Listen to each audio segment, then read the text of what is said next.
Can you see my screen? Is it visible? Yes, sir. Okay, thank you very much. Thank you. I would like sometimes, time to time, some of you unmute and answer my question or queries so that I will get a feeling that I am with you, not that I am just speaking in a void, right? So interaction is important even if we are online. So title of the talk is Facial Expression Recognition, Modular Approaches. So I will come to the point of what is facial expression recognition and what is modular approach. Before that, let me tell you that this work is jointly with my PhD scholar, Ms. Sujata. So I acknowledge her for her contribution into this work. Basically, it is her work. I am just supervising the thesis. So as a supervisor, I am borrowing mostly the work from her and presenting it today. I am from Dhirubhai Ambani Institute. The logo is here and my email ID is here. So if anyone is interested, you can search out my name in the Google or in Dhirubhai Ambani Institute. So email ID is suman_mitra@diict.ac.in. I am also member of a very recently established center at Dhirubhai Ambani Institute, which is Center for Artificial Intelligence and Language Processing. So main aim of this center is to start and encourage collaborative research, not only within the institute, but also across the institute also. So many of us are having collaborators outside DIICT. So we want more bonding about the collaborative research, not only among the colleagues of DIICT, but outside the DIICT, there will be some synergy in the research that we are expecting through the Center of Artificial Intelligence and Language Processing. And as a first activity of this center, we started a monthly colloquium where eminent speakers is expected to talk about recent development in the research areas of artificial intelligence, machine learning, deep learning, language processing, natural language processing, etc. So one of such talk is going to happen on 7th of October. If I'm not wrong, I have sent the flyer to Madam Patnaik. So if required, you may get it from her. Anyway, so let me start with my facial recognition modular approach. So if you look at these images, right? So these images are of only one lady. So I'm telling you, the source of these images are from a data set called JEF dataset, Japanese female dataset. So where there are many subjects, I will talk about the data little late, but let me tell you that the subject here, this female face, is having different expression, facial expression. So happy, sad, angry, disgust, surprise, fear, etc. So our main task here is to recognize the accurate facial expression. So this is the problem. The problem is that I will have a system where the system will do some image pre-processing of the given face and then extract some features and then use a classifier to find out what is the class of this image, whether it is happy, sad, angry, surprised, normal, or whatever it is, right? So basically, this work, if you understand correctly, is an amalgamation of two approaches. One is the image processing approach, because our input and our data is images, and we are doing some pre-processing, and we are extracting some features from the image. And the work as a whole is a pattern recognition task. Why? Because we have pattern or input, and then we have feature space, extracted features, and then we do the classification. So basically, the pattern recognition task is pattern, feature, then decision. PFD. Right? Here what we are doing is exactly the same thing. That input, feature, then decision. Decision is here is a classification. Okay? So the problem is very defined. The problem is that we'll be having some face images, and our system should be such that we have to predict or we have to decide what is the expression in that face or available in that face, right? So it's an amalgamation work of image processing and pattern recognition. Now, currently, this kind of work is also going towards machine learning. Why machine learning? Because we are learning so many things. I will reveal this one by one. Before that, let me come to the application areas, that where it could be applied.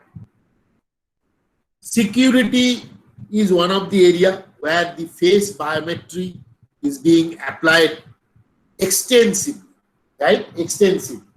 Many a times we face the camera takes our picture, the picture is then matched with the database. If database allows, then the gate or the access will open for me to enter into. Not only me, the car, etc. All these are access based or security based, right?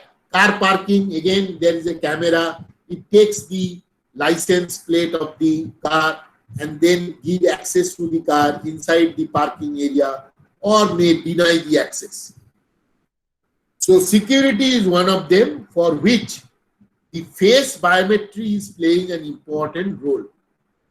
At this point, let me tell you one thing which is important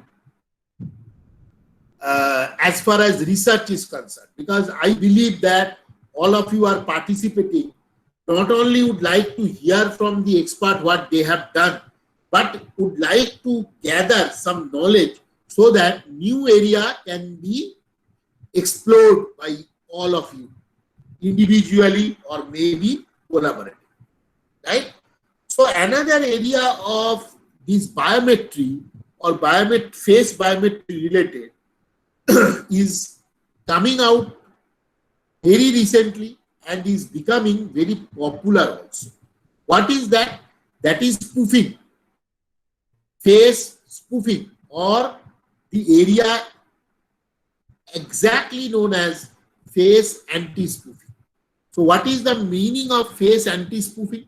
The meaning of face anti-spoofing is that, so for example, this is the face which is there in the system, right? So system will give access to this lady by capturing capturing her face and matching it with the database, right? Now, if I go there into the system and I pose in place of this lady, will the system allow me?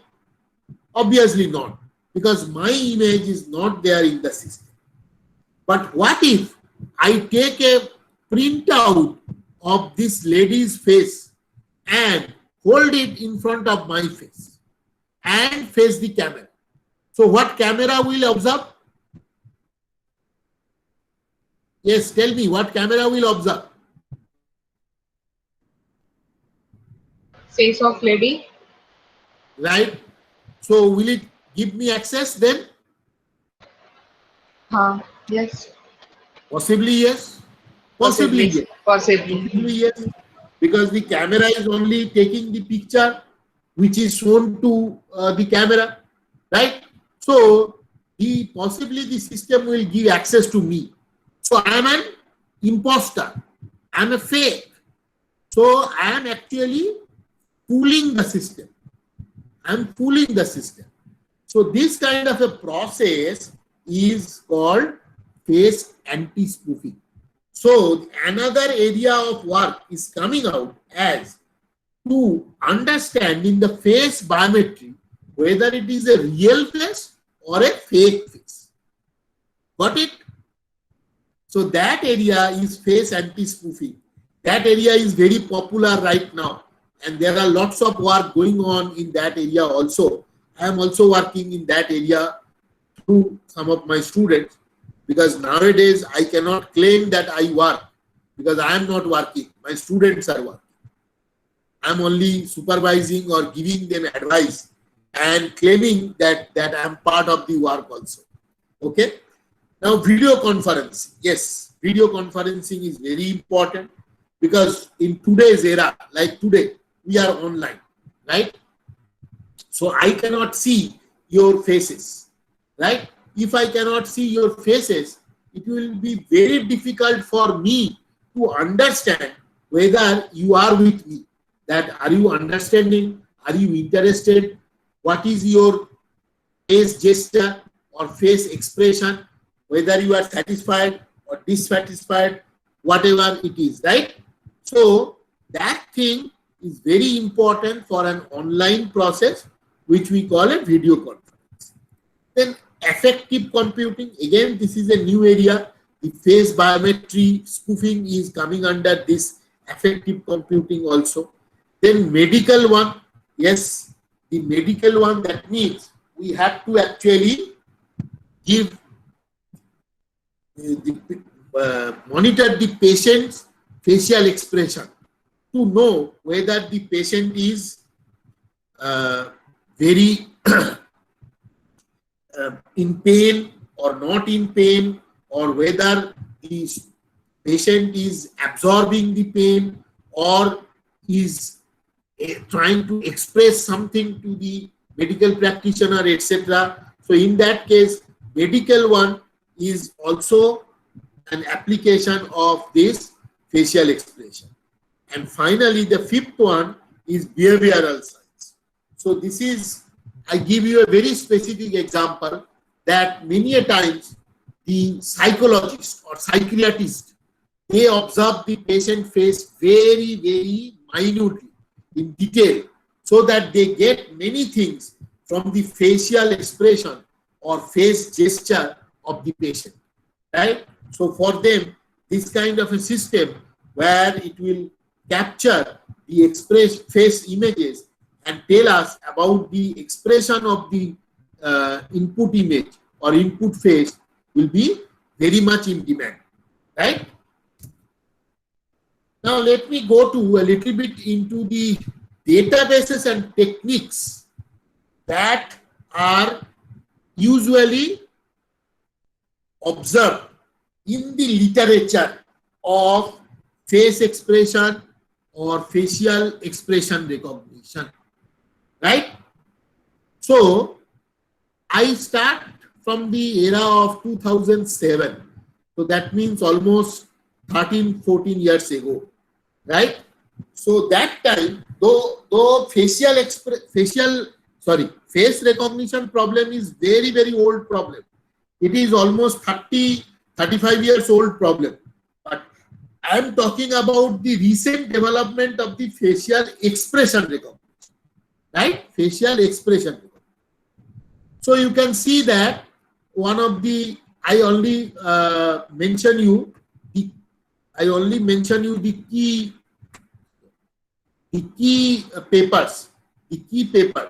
So one of the key paper is Zhao et al., which considers the local binary pattern and SVM as a classifier.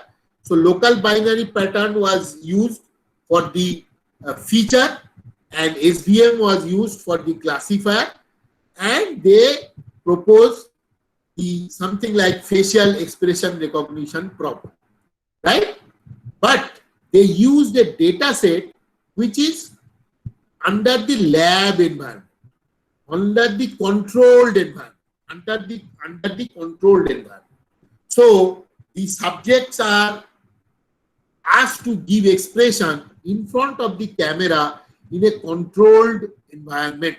So the problem was not that difficult, but you mind it that I'm talking about the year 2007. So 14 years ago. That means there was not much computational facilities also available. So in that sense, the work was good.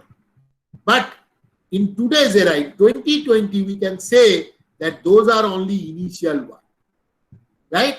Then what happened is that the database changed, that we move on to little bit difficult database. The difficult database is CK+1 or MMI kind of a data set, where the small size, large size, different or purposefully uncontrolled environment, like different lighting condition, different background, etc., are being tried out. And one of such work is Sun et al., which again used LBP and AdaBoost as the classifier in 2009. But now the database changes, right? So little bit more difficult, more complicated data comes into the picture, right? Same thing is true for 2011 Chai et al., right? So they are using MMF techniques for finding out the facial expression of this kind of a data, that either the lab environment or little difficult like CK+, right? And another one is sparse learning, Chong et al. Again, they use the same thing in 2011. Now comes a Now comes a sea change in the techniques as well as in the data set. So we got a data set called FER 2013, which is a very, very difficult data set. It is in the uncontrolled one, or we can say that in the wild. So faces have been taken from anywhere, any place, any time, etc. Right? So the FER 2013 data set is a landmark data set. But I'm telling you that it is one of the most difficult data set used so far. Right? Now the technique is being changed. Technique is now changed because 2013, 2016, now we are using the convolution neural network. Convolution neural network, DBN and DAE, autoencoder kind of a thing. For database like FER, EmoTW or Emotionate, RFDB, AffectNet, etc. So now you see that from 2007 till 2017, in 10 years of this area of research has grow tremendously in terms of databases, in terms of techniques also, But as we are getting into the more and more complicated data, we are using more and more complicated technology also, right? More and more complicated technology also. So that means that this picture shows that how database has changed, or database grows from simpler to very complex, and the work of the facial expression changes, that were from handcrafted features to shallow learning like neural network, etc., to the deep learning like CNN, LSTM, AE, autoencoder, etc. Right? So do you understand this one at this point? Any question? You want to have any question at this point? No, sir. Continue. No, sir. So I continue. So now you see, if you remember the last slide, we have divided the slide into two parts. One is that handcrafted feature followed by the classifier, right? So that is this one, that I have input data. Someone here who is a researcher extracted the features from each of these images, right? So, and use a classifier.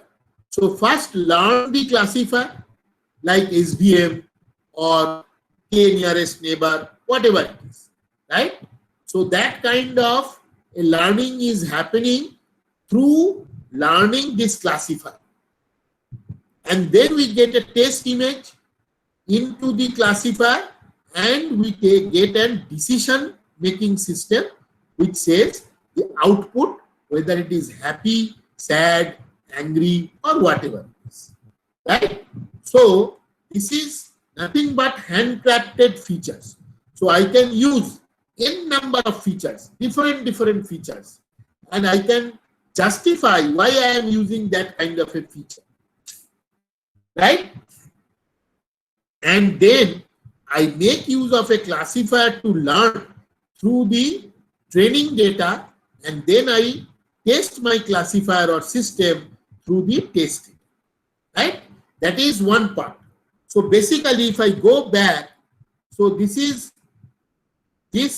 mostly pre-2013-14 era, pre-2013-14 era, where people used to do that, right? Now comes the new era. What is that new era? New era is that I do not have this part, feature extraction. I do not have any separate classifier to learn through training data. Instead of that, I give the entire data set into a black box called deep learning. Deep learning, right? I hope most of you are a little bit aware of this term, deep learning, convolution neural network. Is it? I will briefly introduce that one, but it's a neural network based thing. Or we say either shallow or deep kind of a neural network. So neural network takes care of the feature extraction as well as the learning from the training data set, both. So these two parts, feature extraction and learning through classifier, is being clapped together and put up as a deep learning. So I give you a simple example. Simple example is that as if I draw an alphabet A, right? So what do I do is that I write that alphabet several times in front of a small child to let that child know that this is called A. This is called my A, right? So that what I'm expecting is that the machine or the child is extracting some feature, that I make a stroke like this, then another stroke like this, then another stroke like this. So I get a character A, something like that, right? So human brain, once they see that particular character, whether they are dividing the task into two parts or not, that we do not know. Possibly not, because we cannot see that one. So possibly through a neural network architecture kind of thing happening inside the human brain, so that directly the feature extraction and the classifier learning happening together. That is neural network, either shallow or deep. And then again the similar system, that I have a test image, I put it into the system gives me an output which is either happy, sad, angry, whatever be the expression of that test image, right? So in this talk, what I will do is that I will, first part, I will give you one what that we have done for this part, that handcrafted feature. Then what we will do is that we take the deep learning based thing where the deep learning is boosted or is improved by giving not only the images but also some handcrafted images in another channel of the deep learning, so that we get an improved result of facial expression. So this is my talk. So what is my talk or my contribution? That I will talk about the handcrafted features and a classifier, how the performance is coming out, and then not only one channel of deep learning, which is through the input images, but we introduced another channel of deep learning where my handcrafted features are being utilized, so that both the channels together give me an enhanced or better result than either only a single channel or a handcrafted. Got it? So this will be my contribution. Now there is another contribution. Okay. Motivation and challenges. I am not going through it in detail. I have already spoken various things. I only told you that what are the challenges. There are challenges like I already told: illumination variation, head or pose variation, occlusion, detection of facial parts from the face, etc. Now, what do we mean by detection of facial parts from the face? Right? So, here is a portion of a face. I took only the eyes portion of a face. Can you recognize whose face it is? Can you recognize whose face it is? Aishwarya Rai. Aishwarya Rai. Aishwarya Rai. How do you know? How do you know it is Aishwarya Rai? Through his eye shape, eyeball color. How do you know? Give me something, some Because justification. we have seen her face somewhere. You have seen her face not somewhere. You have seen her face in many times. Yes, yes. Many times in many movies. Yes. In Right? many movies, answers that cat's eye, from the cat's eye, we can imagine she is Aishwarya Rai. But that cat's eye is not only the characteristics of Aishwarya Rai. That can be with any other female face also. Right? So only the characteristic cat's eye is not indicating that it is Aishwarya Rai. But the main essence is that you have seen the face of Aishwarya Rai so many times that even if you recognize Aishwarya Rai from her eyes, got it? That is the main crux. So now I add one more portion of the face. What is that? The nose. Maybe those who will have some dilemma to understand that this is Aishwarya Rai, maybe now have much more confidence. I add something more.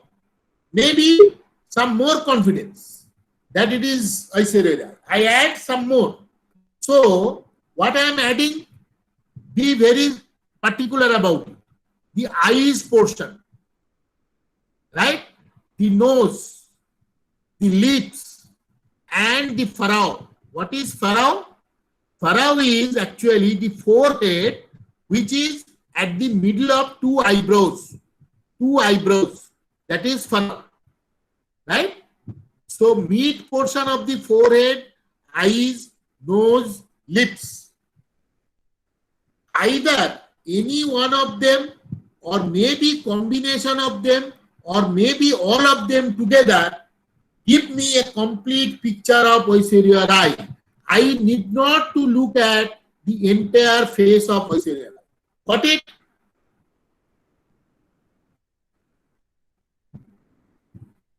Are you getting it? Yes, yes. So this approach I will call the modular approach. For almost like 7, 8 or maybe more than that years, I'm working on this kind of an area which is modular approach. Modular approach means I am not going to recognize face or facial expression from the entire face, but only from some portion which are very prominent or expressive for the face. So forehead, particularly the forehead portion which is middle of the two eyebrows, eyes, nose, lips are more informative for identifying a person, right? And how we are actually getting it? Because there is a seminal work which says that how to detect facial landmarks from a face image. So that work suggested that we can find out 1, 2, 3, 4, etc. to 68 or 64 points from the entire face, which gives me the facial landmark point. And from there, I can find out which are the points belonging to lips, which are the points belonging to nose, which are the points belonging to eyes portion, which are the portion or points belonging to my forehead, etc. So I can automatically cut down these portions from the facial images. So this is the citation. Can you get the citation? It came in 2013. Christos, Sagnos, and et al. Right? IEEE Conjunction International Conference on Computer Vision workshops. Right? So from there, we get the facial landmark, and using this facial landmark, there are 68 such landmarks. You see 68 is here. So out of the 68, we can automatically cut down. So the paper did not talk about the cutting down of this portion or identifying this region. The paper talked about only about these facial landmarks. So in another work of ours, we actually get into this kind of portion of faces from this kind of landmark, this kind of a landmark. Got it? So if you look at the actual face, that Japanese female database face, so landmark will be like this if we put into the face. And then from there, we cut. This landmark is eyes, this landmark is forehead or furrow, these landmarks include the nose, these landmarks include the lips. So we get into this one separately. The furrow, the eyes, the nose, the lips of subjects. Got it? So instead of using the entire face image, I will be using only this portion, or I will be extracting features from this portion only, or I will be using features of these portions, not the entire face. So there is one more added advantage of this approach. Can anyone tell me what is that added advantage? Added advantage is that I am getting rid of any kind of background, right?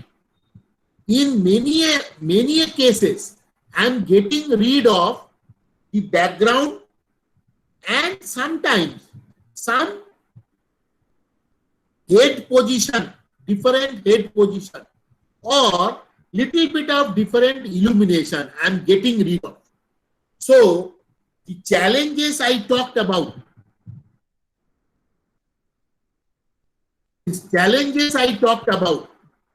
there are some way, if I use the modular approach, I am actually getting rid of those, not fully, but at least partial, right? So you understand what is the modular approach? So I will be now talking about facial expression recognition modular approaches. Why I said approaches?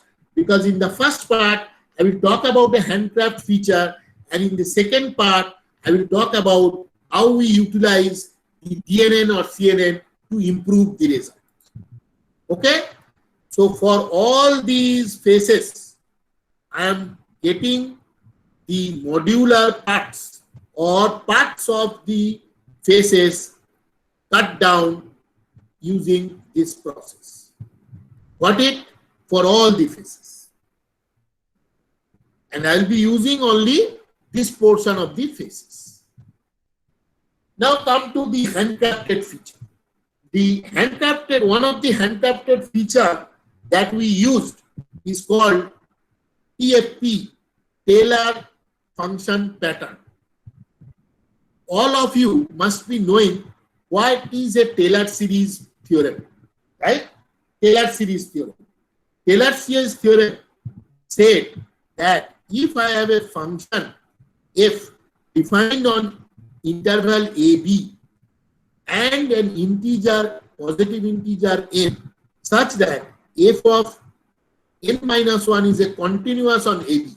Now f of n minus 1 means n minus 1th derivative of the function f is continuous on AB, then we can actually say that there exist two distinct points phi and psi within AB such that we can define this one. That this is the remainder term. RT is k 0 to n minus 1, kth derivative at phi divided by k factorial into t minus psi to the power k. Or in other words, what we say is that there exists a point such that the functional value can be approximated at that point, can be approximated as f of psi equal to this r psi fn, nth order derivative at a divided by n factorial phi psi minus phi to the power n.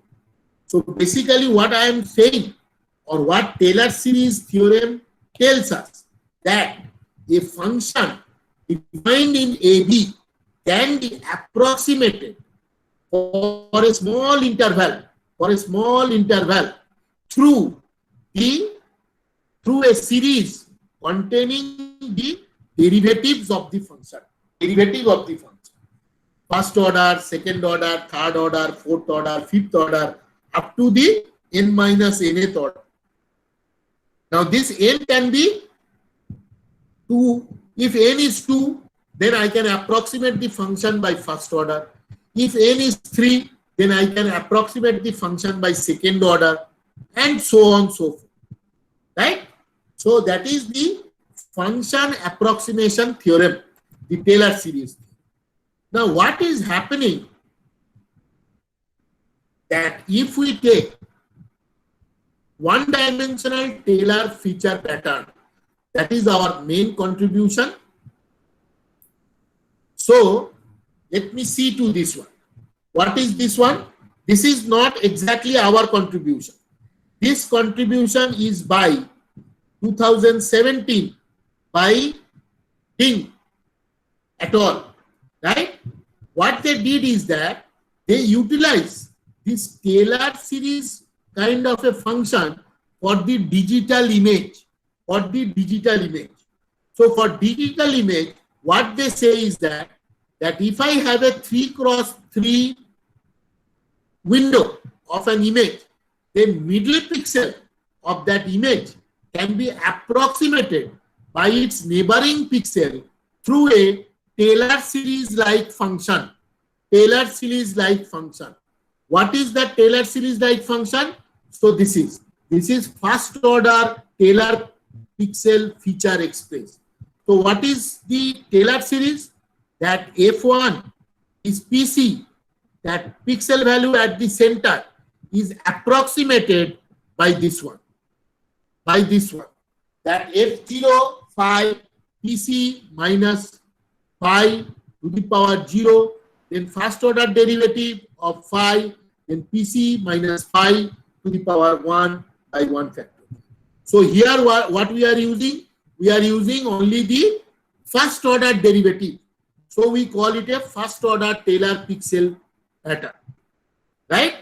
And as this is a 3x3 window, that is why we can only use the first order. But if we get a 5x5 window, then we can get a second order Taylor series function, where this f0, that is the function at 5, then derivative at first derivative at 5, then second derivative at 5. Now, going to this, what is the meaning of first derivative? First derivative for the digital image, or second derivative for the digital image. So what is the meaning of derivative? Can anyone tell me what is the meaning of derivative in a digital image? Is there anyone who has some idea about image processing? It may be edge detection. Yes, it is used It in shows edge detection. It is not edge detection. The derivative is used in edge detection, but it is not, derivative is not edge detection. What is the meaning, physical meaning of derivative? The physical meaning of Rate derivative. of change. Yes. How Rate the of- pixel values are changed, either horizontally or vertical. Right? So if you look at this point, look at my cursor. The first order derivative at 5, how it is defined? If PC minus 5 is greater than 0, then it is 1. If PC minus 5 is less than 0, then it is minus 1. Right?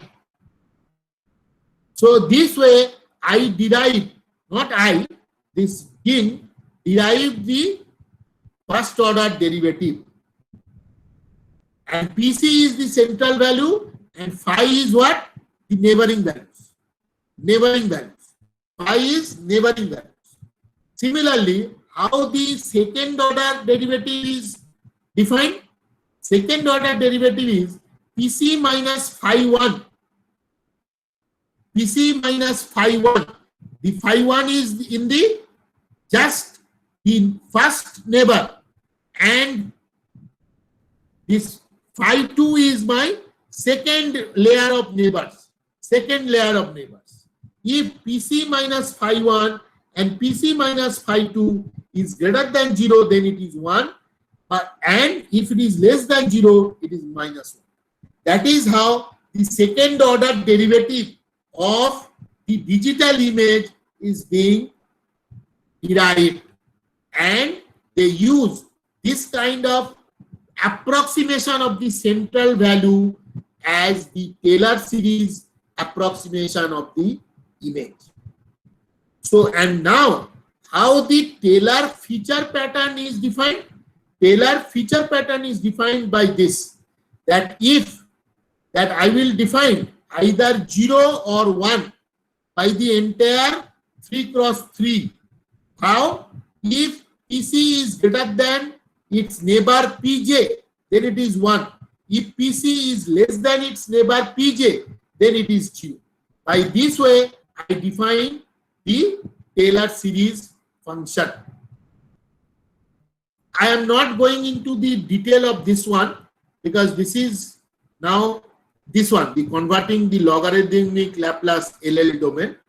This is just the how some pre-processing is done for the images so that we can get the Taylor series function very well. Instead of that, I will go to 2D Taylor feature pattern. If someone knows the image processing, if you remember that derivative or difference of pixels is used in the edge detection, and one of the important such edge detector is Sobel operator, where the difference in the horizontal direction is obtained and difference between vertical direction is obtained, right? And we call the difference between horizontal direction as derivative with respect to say x, and vertical direction derivative with respect to y. So that means why we are doing it? Because digital image is a two-dimensional signal. It is not a one-dimensional signal like function. But the earlier work of Ding et al., they consider the entire image as a one-dimensional signal. But we are not considering the image as one-dimensional signal. We are considering image as two-dimensional signals. So assuming the two-dimensional signals, what we do is that we find out the first order Taylor series function of two dimension. So 2D Taylor pixel feature, that is what we define, that both in the x direction and y direction together. So if we have a two-dimensional function, for that the approximation by Taylor series also exists. So we do that way and we get that the one-dimensional is PC minus phi in the x direction, the del f del x, PC minus psi in the y direction, del f del y, or the vertical direction. One is horizontal direction and vertical direction. How we are taking this phi? Phi is taking from the neighboring pixels, So if I am not wrong, so these are my neighboring pixels. These are my neighboring pixels, right? These are my neighboring pixels. So from these neighboring pixels, I get phi and psi like this. These are my approximation of the phi and approximation of the psi.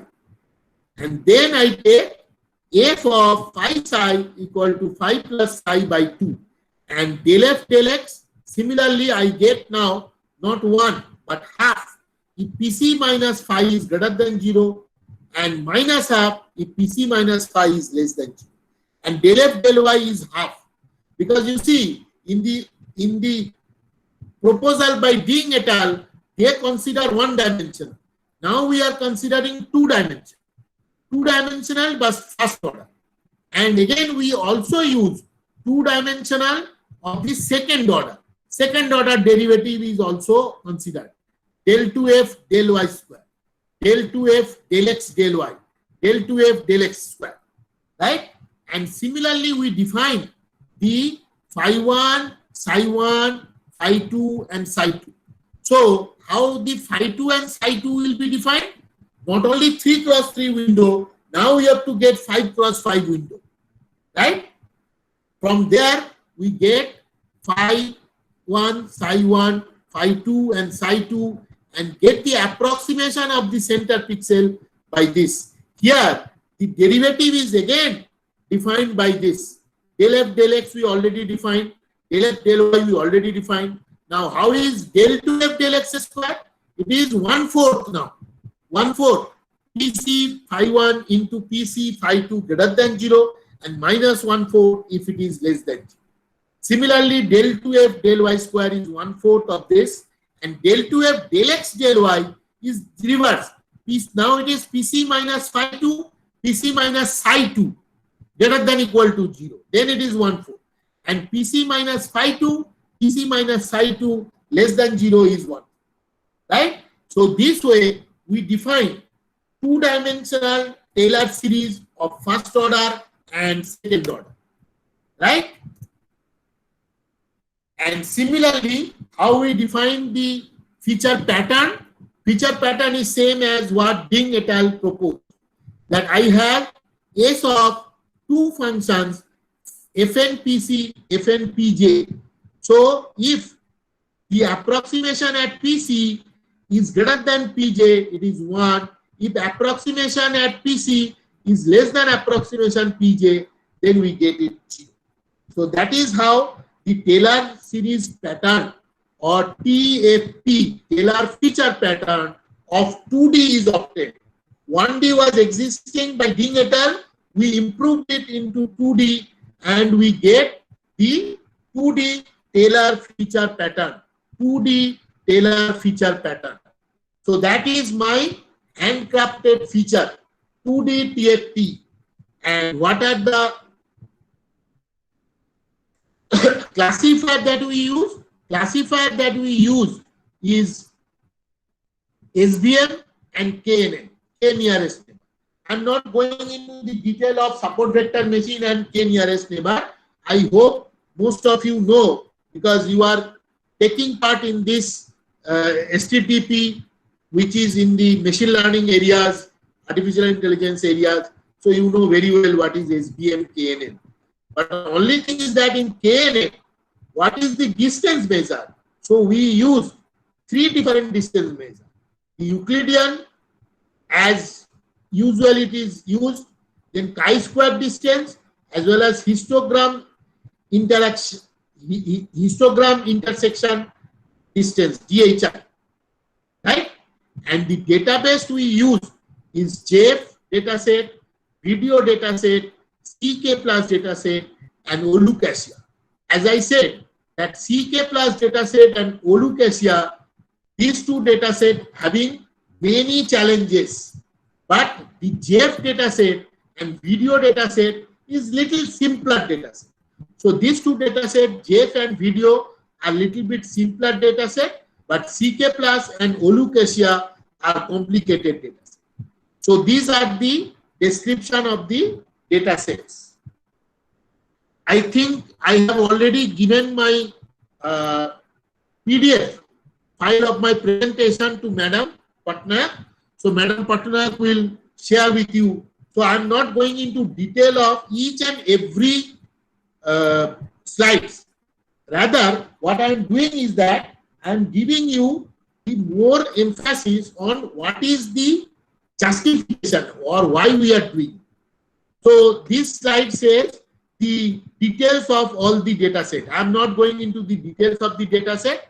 I am only saying that I am using the modular approach. If you see, this is CK plus. This is CK plus. CK plus, you see, the size of the faces, background, etc. are not fixed. So this is a complicated data. But if you look at JEF and the last data, which is video data, these are mostly little bit easier data. And Olucasia again is very difficult as the illumination condition tremendously varies. So now let us look at some results. So result is that on the JF database, what we are doing is that we are using the block size, because what we are doing is that we are actually approximating the middle pixel of a block. So 6 cross 6, 8 cross 8, 10 cross 10, 12 by 12. So 1D, that is Ding et al., 1D Taylor expansion. Holistic means using the entire face, and modular means using the only modular parts, the forehead, eyes, lips, and nose. Right? So if you see that TFP of holistic for one-dimensional Taylor function is giving me 79.68 without any blocking. Let us take without any blocking. Right? And the modular is giving me 80.68. So modular is better than holistic. Now if you look at the 2D Taylor function, which is our proposal, the 2D TFP is giving 83, which is obviously greater than one dimension. Right? And in modular, there are slight changes in 83.97 without blocking. But if we take block wise, then 8 cross 8 blocks give me the maximum result, which is 92.78, 92.78 for two-dimensional Taylor feature pattern for the modular approaches of JF database. This is a very satisfactory, very encouraging result. 92.78, right? Given that the complication available in the JEB dataset. This is just the graphical representation of the same result. You can see the graphical representation. We have at 8 cross 8, the highest accuracy 92.7. Then video dataset. Video dataset, I said, is not that complicated. It is comparatively easier dataset. Again, an 8 cross 8 is giving me 2D TFP, which is two-dimensional Taylor feature pattern, is our proposal, and modular is our proposal, is giving me highest accuracy 94.86. So from both these results, what is our conclusion? Our conclusion is that modular is better than holistic, and two-dimensional Taylor feature pattern is better than one-dimensional Taylor feature. So one-dimensional Taylor feature pattern was by Dean, and our approach is modular as well as two-dimensional Taylor feature pattern. So our proposal is giving us a very nice result of 94.86. From this graphical representation, you can see that this stands out very tall, 94.86, which is a very good result, right? Let us see the result of some of the complicated data, CK plus database. As I said, CK plus database, it is a complicated data because the size of the face, background, illumination, etc. changes a lot. But still here also, we are getting 8 cross 8 block size and 2D TFP for modular 93.78. So this is my accuracy, 93.78. By the way, how we are testing it? We are testing it not only once, but several times with several testing images. So that is called the cross validation. So we are using cross validation also. Though we are not showing the cross validation here, but actually we are using cross validation. Now you see here the result that 8 cross 8 for 2D expansion, 2D Taylor expansion for CK plus database is giving me the highest result. So CK plus 93.78, not a bad one. It's a very good one. Then Olucasia, you see, this is, I said, is very complicated as far as the illumination condition is concerned. But in spite of the illumination condition so different, we get a result of 96.87, which is highest. 96.87. Because of the modular approach. If you see that non-modular, holistic approach is 90 and 2D is 91. But we completely get into the 96, jump into that one.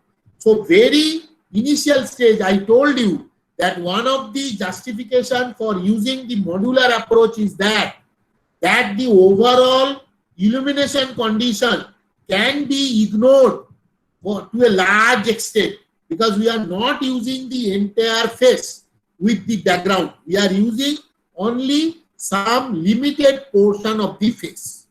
Got it? So that is why the result is very high, 96.87.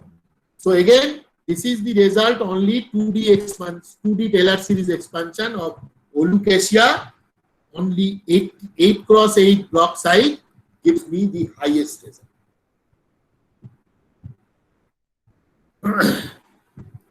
Right?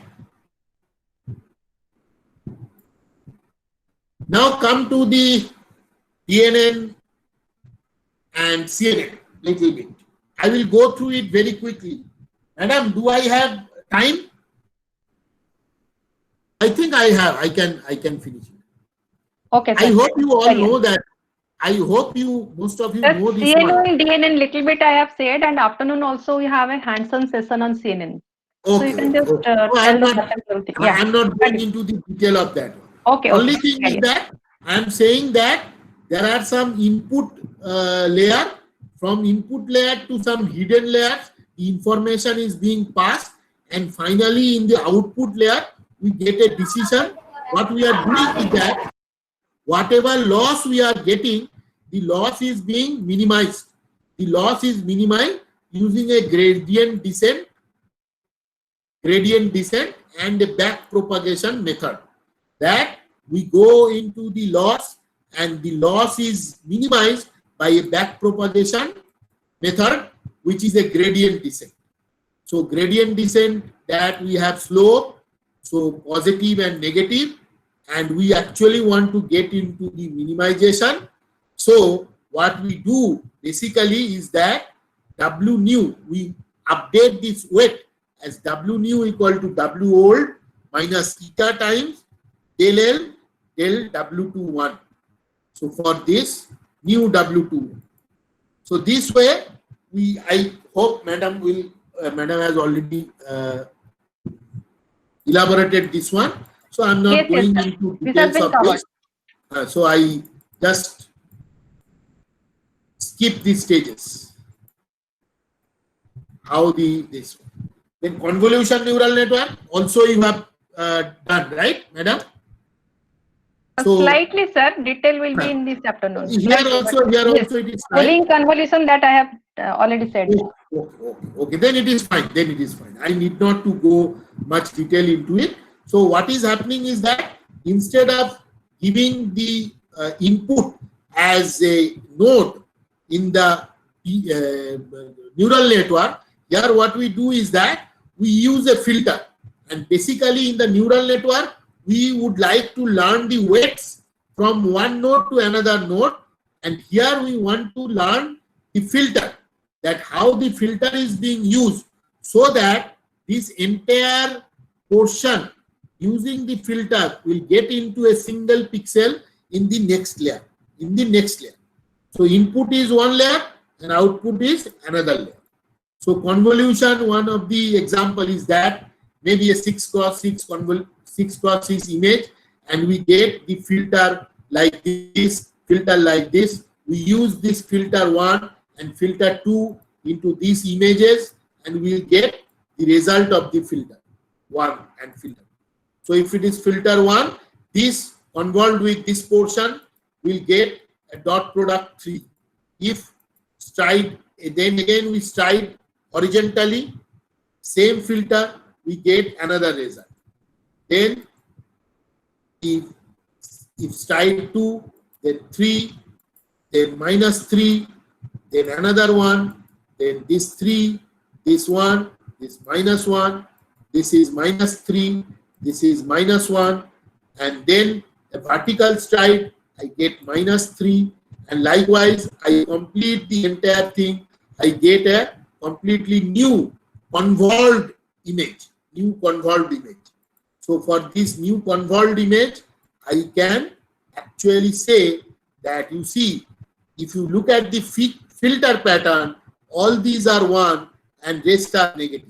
So what we are trying to get is a kind of a diagonal edge of this through this one. Right?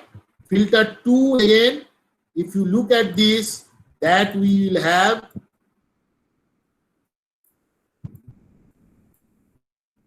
this is giving me feature map, which is a 4x4 images formatting 2x4x4 matrix. And I have color images, 3 channel R, G and B. So we can use filter for R, G and B. We get 3 layers in the output one. Filter 1 and filter 2. So what we are doing is that fully, then we have image, we have this convolution, we get the convolution. Convolution 1, convolution 2, etc. And we have a fully connected, which was the neural network. Even in CNN also we can have fully connected. Fully connected means that now out of this output layer, now I put everything into a single layer and get into another output. Then here the W's, the weights will be calculated. So now what is the meaning of convolution and fully connected? I can actually join the convolution and fully connected. How? because I take the convolution, I get the convolution result, then I use the convolution result into the fully connected layers of neural network. So I can actually use both. I can use both because this concept is very important as we will be doing two-channel convolution neural network. So for that, this fully connected is very important. So after some convolution layers, I can also have fully connected layers, right? So again, these are the results. So I have fully connected. Then for the fully connected, I can have the entire full connection with 3, right? So I am not going into the details of this one. For again one, I connected all 3.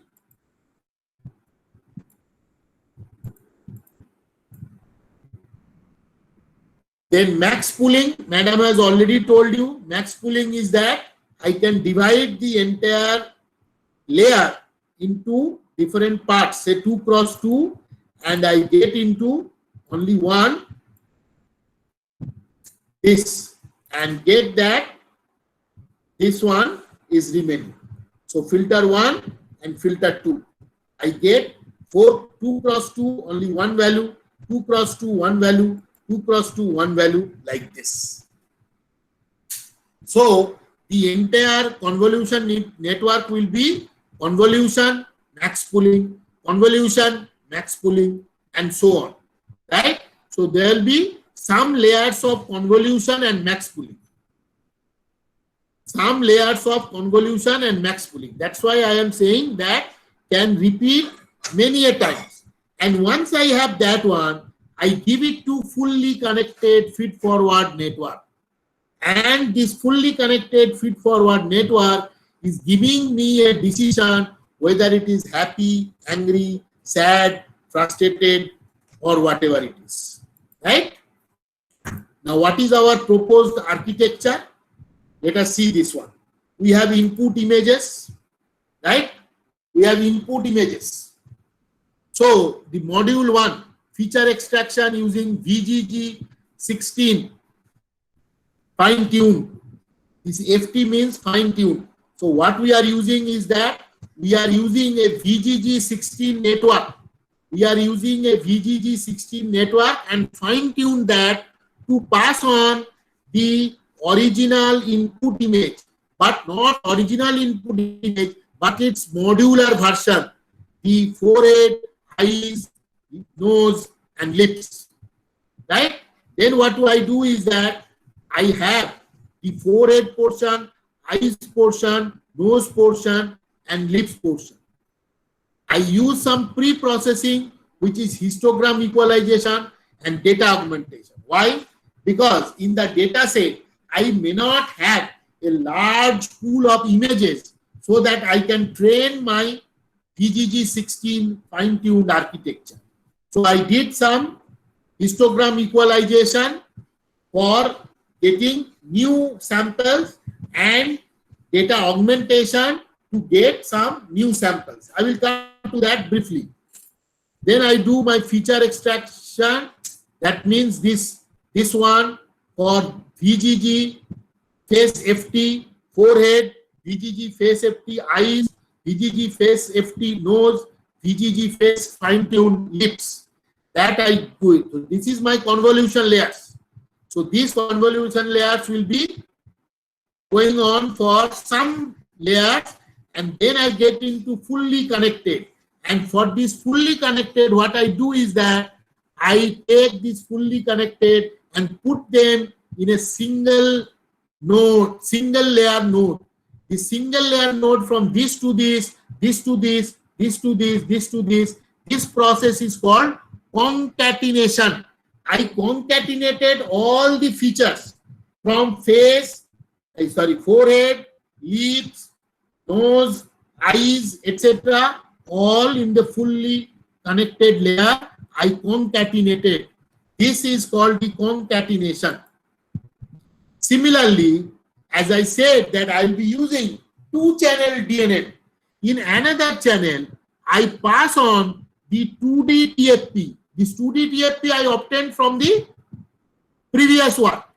Same thing for 2D TFP will look like this, and I got the forehead portion, eyes portion, nose portion, and lips portion. Again, what I do is that I do some pre-processing, which is this one, this histogram equalization data augmentation, and I get separately for forehead, for eyes, for nose and lips. Then again, I proposed a CNN. This was for face, but here I cannot use face, VGG face. Why I cannot use VGG face? Because this is not face. This is my some feature. So I use a new CNN. Again, the CNN has same architecture. That convolution followed by max pooling. Convolution followed by max pooling.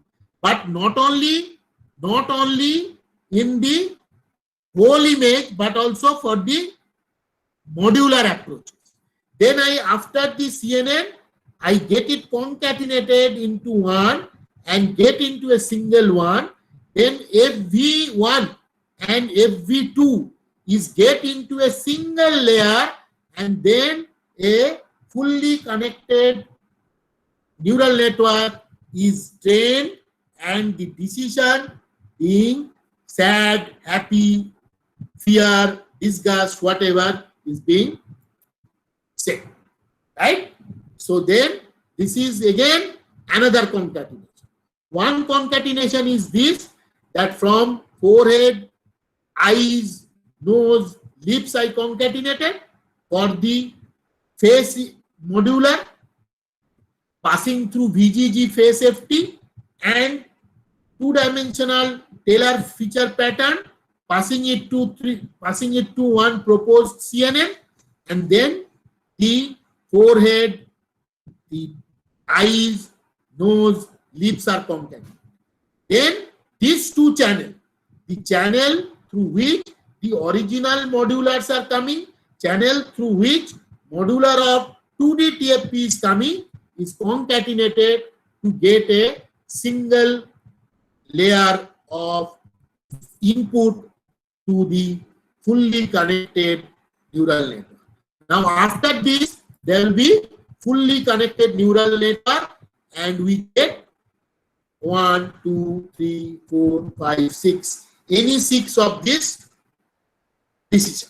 Any 6 of this decision, either happy or sad or angry, disgust, surprise, fear. So this is my whole architecture. Got it? So again I repeat. So this is my modular. I'm not using the entire image, and I'm not using only the image. I am using another channel for a feature, which is my earlier used 2D TFP feature. And for the face modular, I use VGG face because VGG face is available. I only need to fine tune that. And for the 2D TFP, I use a proposed CNN. So I use the proposed CNN. This is being proposed by experimental design. And then I concatenate the modular approaches for the face. I concatenate modular approach of the 2D TFP, and then I concatenate both the channel, the face and the 2D TFP, and I get a full layer, one layer input layer of a fully connected neural network. So I run the neural network, I get a decision of one of the expressions. Right? So this is my pre-processing step. One is histogram equalization, another one is data augmentation, like flipping, rotate image, add noise. So I get more and more samples of the same image, and I can put it into the system over here and here, right? So that I get more samples to train my VGG face and proposed CNN. Okay? Now the channel 1 architecture, which is input image, convolution 1, convolution 2, then max pooling. convolution 2, convolution 2, 2, then convolution 3, 1, 3, 2, 3, 3, then again pull. I go to convolution 4, 1, 4, 2, 4, 3, then again pull. Then I go to convolution 5, 1, 5, 2, 5, 3, then pull. So 5, 1, 5, 2, 5, 3, all these means are RGB, right? So this one my modified phase of VGG. This is my modified VGG phase. VGG phase. This convolution block 5. This was not there into the original VGG phase. So we have done this one. So filters, size, stride, and padding is mentioned for this because this is the new. This convolution 1, 2, 3, and 4, we are not changing anything for VGG phase. We are only changing the convolution 5. That is why we called it the fine tuning. So what the fine tuning, the parameters obtained are this one. That 256 is the filter size for convolution 1 and convolution 2, or for convolution 3. Sorry, there is a mistake. It must be 3, 5 of 3. So this is 512, and then size is 7 cross 7, 3 cross 3, and 3 cross 3. Stride is 111, that is obvious, and padding is 3000. Right? And input that we are giving, eyes is 39 cross 117, nose is 50 cross 55, lips is 48 cross 74, and forehead is 54 cross 42. These are like 4 different images that I give it to the input of this one. Then again, as I said, that in the second channel, I use 2D TFP. So 2D TFP, the architecture, the new CNN architecture is used. New CNN architecture is like this, that I take this and convolution 1, then subsampling, and then convolution 2, then subsampling, and then go to the feature. Because here I am not going into the various levels of convolution. Why? Because already a pattern, already a feature is extracted. Already a feature is extracted. Right? And what are the parameters used for this one? Parameters used for this one is this one. The convolution 1, filter size 64, convolution 2, 256, stride 1, max 8, subsampling is 2, subsampling is 2, convolution stride is 1, and zero padding is 300, etc. So concatenation, as I said, is done. And again, that we use for the classifier SVM and KNN, right? So SVM and KNN, for the KNN, I use Euclidean distance, chi-square, and histogram interaction. And the loss I am using is just the reconstruction loss, reconstruction, right? So these are some experimental result that Jeff video CK plus, that how the eyes portion is looking at VGG face, nose, lips, forehead. Result of some filters after the convolution to the layers in VGG face fine tune to be given modularly. So this is what we are getting. So that is very obvious that we will be getting only the nose portion or eyes portion or lips portion or forehead portion, and we are giving it to this system. So this is the result. We have the red one, the training accuracy. The blue one is the test accuracy, right? We can see that we are going into somewhere between 99 to 98, somewhere 98 point something final result, right? Final result. And this black and this green is my loss, the training loss and test loss, right? And numerically, what we are getting again for the JEF data, SVM and KNN, holistic versus modular. Holistic versus modular. Here what we are getting is the maximum result. Maximum result I said is that 97.12, which is modular with SVM. Modular with SVM, 97. What was it? In case of 2D TFP, if you remember, it was 93 point something. Now it is 97.12. So when we are using 2-channel CNN and then use SVM, the huge improvement in the result. Then this is the confusion matrix. If you look at the confusion matrix, you will see that most of the time it is getting a very good result, more than 96%. Here 97% accuracy, 96, 98, 100% accuracy, neutral, which is very obvious that neutral will have 100% accuracy. 96, 96, almost 97. Then video data set is a very easy data set. We are getting 98.07. 98.07 by the 2 modular, right? And modular and 2-channel. Modular and 2-channel, 98.07. This is the confusion metric. You see 96, 99, 97 and 97. Because these has 4 1. Angry, normal, smile and open mouth. CK plus, as I said, complicated data, but we have highest one is 96.76. 96.76.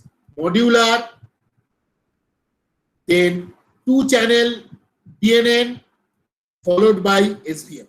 It's giving me 96.76. This is the confusion matrix.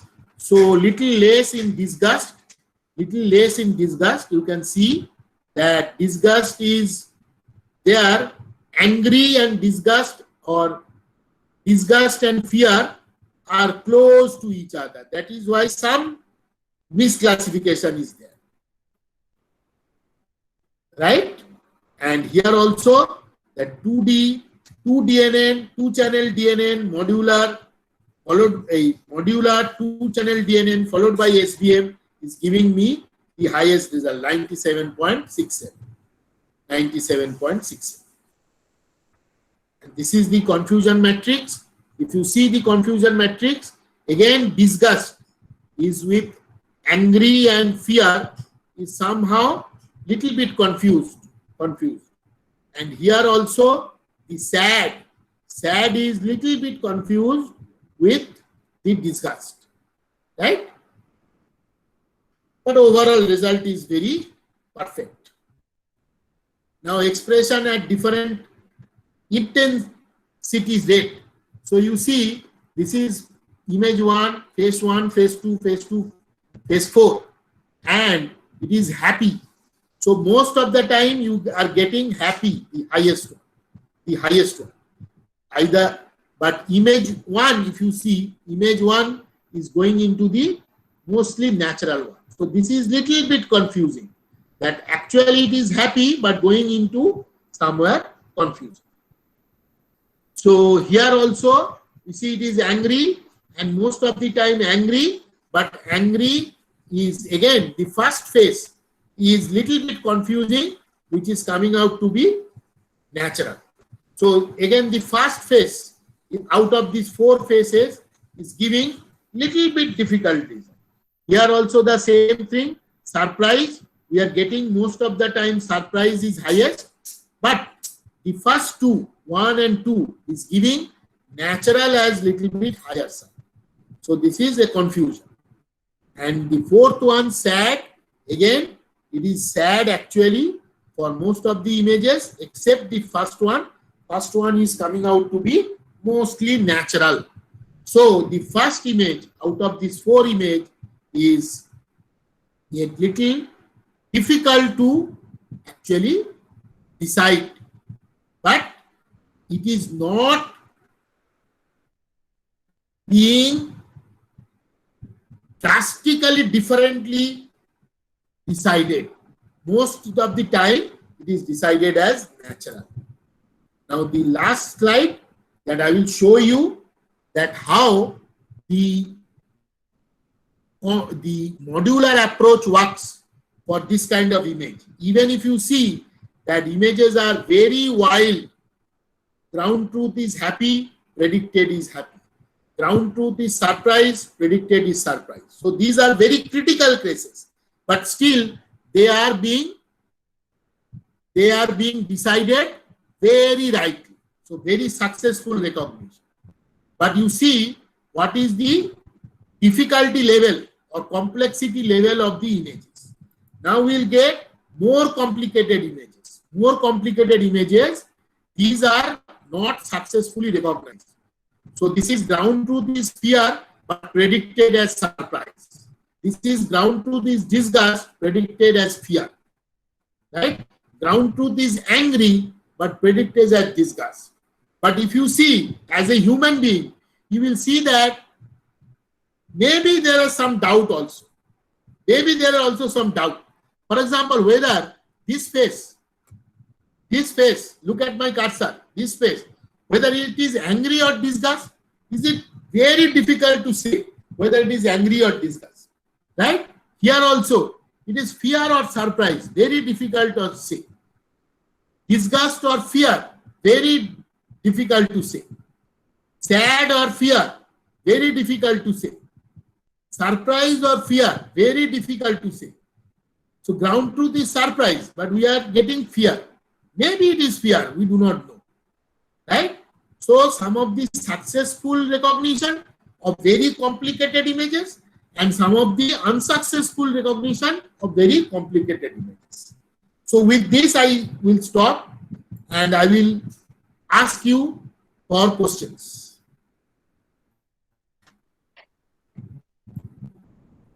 I think I am almost on time.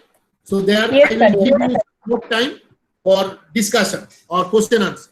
Please ask me question. Sir, why it is multi-channel processing? What is the logic behind this? Why not use one channel for prediction? Okay, so it is actually confidence building. What we say is that if we use only one channel DNA, we are using the images, right? We are using the images. So channel, what it is doing is that it is extract some features and then process that feature in layer by layer format. That is the DNA, right? But in the second channel, we give already some extracted feature. So it is kind of a confidence building. We are trying to boost up the entire decision making system. We give one step ahead to the next channel. Some features have already been extracted and given it to the next channel. Right? That is kind of boosting or kind of more confidence building by using another channel. Okay, what if I give two types of extracted features in both of the channel? You can try it out. You can try it out. No problem. You can try it out. No problem. Will it increase the accuracy rate? Maybe we have not tested that one. We have not tested that one. Maybe it could. It could. Okay. But we do not want to disturb. We do not want to disturb the original proposal of CNN. That is VGG face. VGG face is already there. So any reader or any reviewer or any critic may ask us that VGG face is already existing. Why you are not using VGG face? Right? That is why we do not want to disturb the VGG face. We keep the VGG face as it is. And then on top of that, we use some boosting by giving another channel. Okay. But you can try that way. You can give two channel, two different features and see what is happening. Okay? Okay. There is one more question. in CNN architecture itself, in the last layer, there is a predictor, right? So that is going to predict which class the sample belongs to. But here in your architecture, you have used as SVM another predictor, and then the in series with CNN, right? What I mean is this one. This was my architecture, right? So finally, I concatenate both the channels. Now, after this FV, I can use a fully connected neural network to predict the classes. Or maybe I can use any other classifier instead of neural network. Because neural network itself is a classifier. I have to have some classifier. This is just the feature. This feature cannot give me a decision. I have to go to the decision class. Pattern to feature, feature to decision. That is usual pattern recognition network. Like how about the softmax function being used in the last layer? Anything you can try. After getting this FV, which is my feature after learning VGG phase and CNN of TFP or any other feature, you can have this feature. Then after this feature, how to get into the decision level, that is up to you. You may use fully connected neural network. What we use is SVM and KNN because to save time.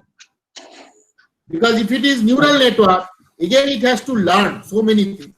Just to save time, we take it SVM and KNN. Okay? Okay. Thank you, sir. Thank you. Anybody else? Sir, what Yes. is the advantage of using Taylor feature expansion? Because in mathematics, there are a number of other expansion techniques available. Is there any specific reason of choosing? Yes. I am going to the Taylor series. You Or see, can we use any other expansion Okay. here? Okay, yes. But I am telling you one thing. If you look at, this is the result of TFP, right? Yes. This is the result of TFP. You see, one of the main reason of TFP is to find out the rate of change in the edges, the rate of change of edges, right? Because what we are doing is that we are approximating each and every pixel through its neighboring pixel by Taylor series, right? That means what we are trying to do, we are approximating the center pixel by the neighboring pixels. That is the main essence of TFP. Why? And that is also an essence of finding out edges. So nothing but the edges kind of features is there. So that is why, because you see, I tell you, you can experiment it out in front of the mirror. I said one of the modular is the furrow. What is furrow? Furrow is the mid portion of two eyebrows on the forehead, right? The maximum change occurs in the furrow when we have some particular expression like this. This is I'm disgusted, or I'm very sad. So this kind of feature will be there where there will be many layers or many edges into these furrow positions. So TFP is expected to find out that. Similarly in the lips portion, right? So that is the one reason why you use TFP. But I can tell you at this point that we are using other features also, and we have published papers using some other features also. Okay, not that we only use TFP. There is one very important feature. I did not talk about it. That's another work that we have done. That is called the two-dimensional second order gradient descent. Second order gradient feature, second order gradient feature. First order gradient was there. We also use second order gradient. That will be second order gradient. Okay. Okay. One more thing is that what is your suggestion? Can we use this feature, that is Taylor feature expansion, for other applications? Yes, It yes, can yes, yes. I think it Already, mostly extracts your age features, age Right. kind of features. right. There are a few other works which use one-dimensional Taylor feature, but you can use our two-dimensional Taylor feature, which we actually suggested. Right, two-dimensional Taylor feature. That for any other work also, no problem. No problem at all. That you can do. Okay. Okay, sir. Thank you.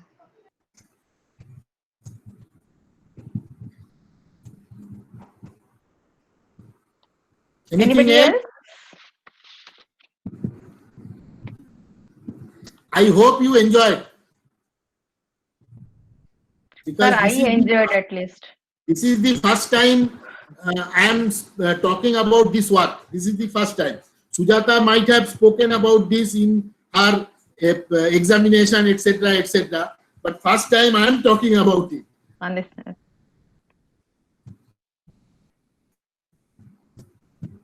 Okay. Okay, sir. So thank you very much, Professor Mitra. So I can say that you have given a very clean, well explained and interactive presentation.